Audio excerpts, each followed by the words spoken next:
We are in the final hour for NRL Fantasy. If you are still changing your team right now, you're just like me. You're just like me. I was changing my team 2 minutes before the Roosters game. I had Tupanua and Wong at one point, ended up with neither. So got lucky that time. But look, we're going to be going through some of the big notes from these team lists, answering some of the questions, looking at the buys, the sells, and some risky options here as well. I highly recommend watching this one from start to finish because there's going to be a lot of detail packed in here. So first up, buy. Who should we buy here? Jordan Rapana is the first one here. It's risky, but I like Jordan Rapana. 49 average when he plays at fullback. He's had some massive scores at fullback. A couple of games where he got sin binned as well. So keep that in mind. He can score low, but really nice fixtures. Starts with the Knights and then goes to the Tigers round 2. Pretty easy fixtures till about round 7 for him. Nick Kotrick, 261k. Question is he the one guy to miss out in this back line? One of him, Hopewadi, Chris, or Savage will miss a spot in round 2. Now, for Kotrick, 261k, I like that a lot better than Savage, and I'm seeing Savage in way too many teams. So I like Kotrick at that price. Next one, Strange, starting 6. He's got DPP now as well. He's half and center. Easy choice, plug him into your starting center spot. Next up, Jamin Salmon. Now, this isn't as much of a slam dunk as everyone thinks it is. So 289k, you have to have him just in case he plays big minutes at lock. But historically, coming off the bench, and normally comes off the bench into the forwards, his average was 31.9 when he played 40 plus minutes. Now, that could be a different position each time. It was center sometimes, it was half sometimes, in the forwards sometimes, usually not at lock, to be honest, but the PPM isn't crazy good. It probably improves at lock. I'm predicting him to be 40 minutes, 30 points kind of thing, but it could be higher than that, so you have to have him. Next up, Palacia. Palacia is starting lock for the Titans. They've got a couple of good guys in Liu and Aaron Clark as well on that bench. So for Palacia, it's a 36 average when he plays 40 plus minutes. That's okay, but at 395k and with those guys that are going to steal minutes, he sort of needs 60 minutes to be value. I just don't see him getting that role. But they did go and recruit him, so I could be wrong. They could really like him and they might give him that spot. Next up, Ruben Cotter. So, yeah, 52 average 2 years ago, 42 average last year.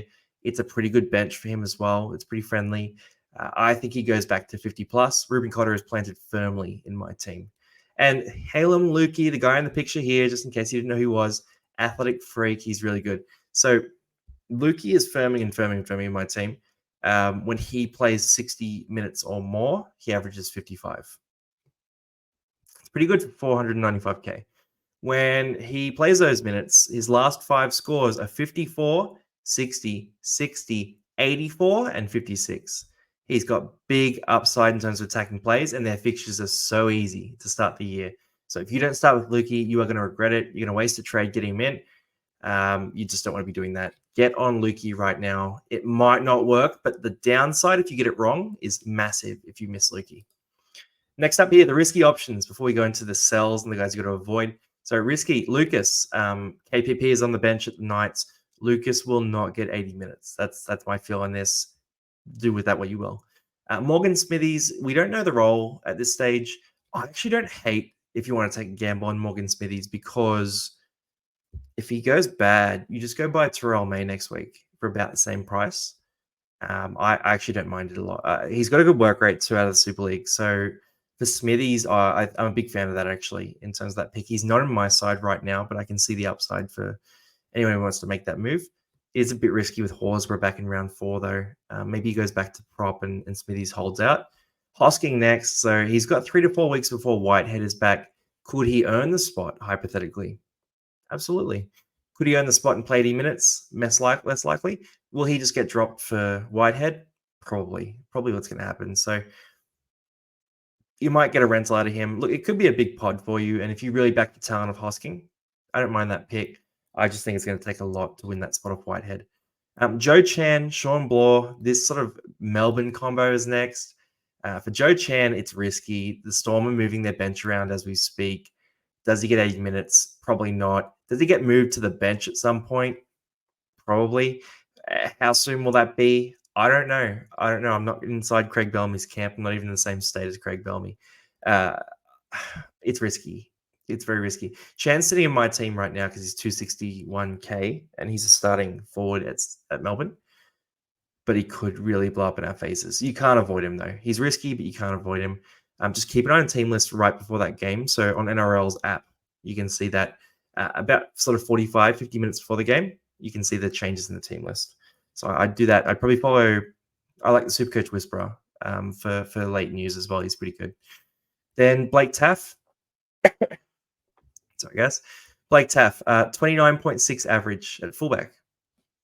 It's garbage. Like he's not a bad footy player or anything, but his fantasy pedigree is just absolutely rubbish. He was at South when he was doing that as well. He's now at the Dogs. It's not a better situation for him.